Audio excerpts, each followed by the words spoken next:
আজকের এই ইফতার মাহফিলের অনুষ্ঠানের সম্মানিত সভাপতি, ইফতার মাহফিলে উপস্থিত সম্মানিত সকল রোজাদারগণ, সকল উপস্থিতিবৃন্দ, আসসালামু আলাইকুম। প্রথমে আমি বাংলাদেশ জামাতে ইসলাম এবং তার নেতৃবৃন্দকে আন্তরিকভাবে ধন্যবাদ জানাচ্ছি। আজকে আমাকে, আমার সাথে আমার নেতৃবৃন্দকে এবং আমার সাথে আমার সফর সঙ্গীবৃন্দকে এই ইফতার মাহফিলে দাওয়াত দেওয়ার জন্য।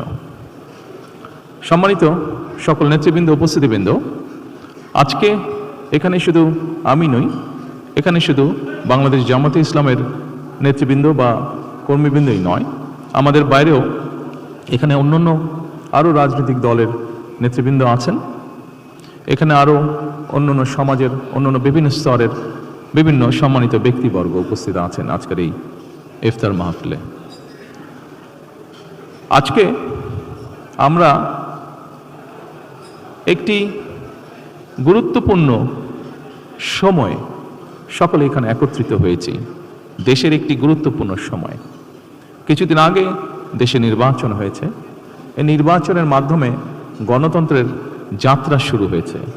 যে গণতন্ত্রের জন্য বাংলাদেশের মানুষ প্রায় 1 যুগেরও বেশি সময় ধরে অকাতরে জীবন দিয়েছে, বিভিন্ন অত্যাচার, নির্যাতন, গুম, খুনের শিকার হয়েছে।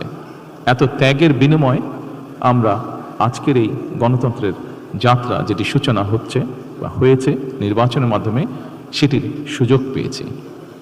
এই ত্যাগের মাধ্যমে, এই আত্মত্যাগের মাধ্যমে, হাজারো মানুষের অত্যাচার, লক্ষ মানুষের নির্যাতনের মাধ্যমে আমরা আমাদের বাক, ব্যক্তি স্বাধীন গণতান্ত্রিক অধিকার চর্চার সুযোগ আমরা ফিরে পেয়েছি। সেজন্যই প্রথমেই আসুন আমরা আল্লাহর দরবারে শুকরিয়া আদায় করি। সম্মানিত উপস্থিতিবৃন্দ, বাংলাদেশের মানুষ আজকে অনেক প্রত্যাশা নিয়ে, অনেক আকাঙ্ক্ষা নিয়ে সকলের দিকে তাকিয়ে আছে, বিশেষ করে রাজনৈতিক দলগুলোর দিকে তাকিয়ে আছে। আজকে আমাদের এই ইফতার মাহফিলে আসুন আমরা আল্লাহর নামে শপথ গ্রহণ করি যে আমাদের আগামী দিনের কাজগুলো হবে এই দেশের মানুষের ভাগ্য পরিবর্তনের জন্য।